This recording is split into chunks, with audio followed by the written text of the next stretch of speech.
राहुल गांधी यांनी काल काही विधाने करताना कोणाचे नाव घेतलेले नाही. मात्र हे विधान माझ्या संदर्भात असेल तर ते हास्यास्पद आणि अतार्किक आहे.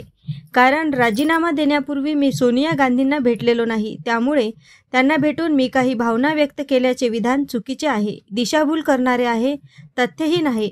दुसरी महत्त्वाची गोष्ट म्हणजे मी पक्ष सोडण्यापूर्वी शेवटपर्यंत काँग्रेसच्या मुख्यालयात काम करत होतो.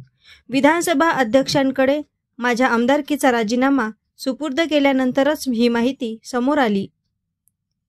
त्यानंतर मी पक्षाचाही राजीनामा दिला. त्यामुळे मी पक्ष सोडेपर्यंत त्याविषयीची माहिती कोणालाही नव्हती.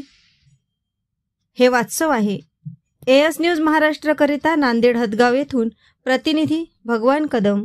ते भीतीपोटी भाजपमध्ये गेलेले असं आहे की राहुलजी यांचं विधान जर ते माझ्या संदर्भातलं असेल, ते नाव कोणाचं घेतलं नसल्यामुळे मला फक्त एवढंच म्हणायचं आहे, जर ते माझ्या संदर्भातलं असेल तर ते हास्यास्पद आहे, इलॉजिकल आहे असंच मला या ठिकाणी म्हणावं लागेल.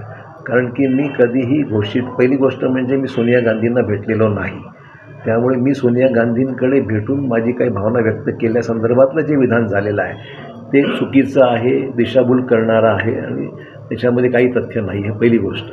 दुसरी गोष्ट अशी आहे की मी शेवटच्या क्षणापर्यंत काँग्रेस पक्षाच्या मुख्यालयामध्ये पक्षाचं काम करत राहिलेलो आहे. त्यामुळे मी पक्ष सोडेपर्यंत माझ्या पक्ष सोडण्याची माहिती कोणालाही नव्हती, ही त्यातलं वास्तव आहे.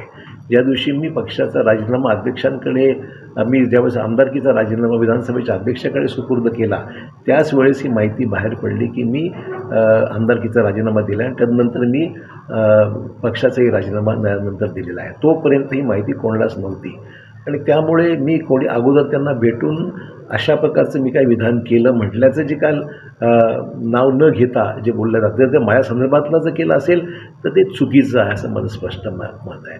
त्यामुळे ते हास्यास्पद आहे, इलॉजिकल आहे. सर, शेवटचा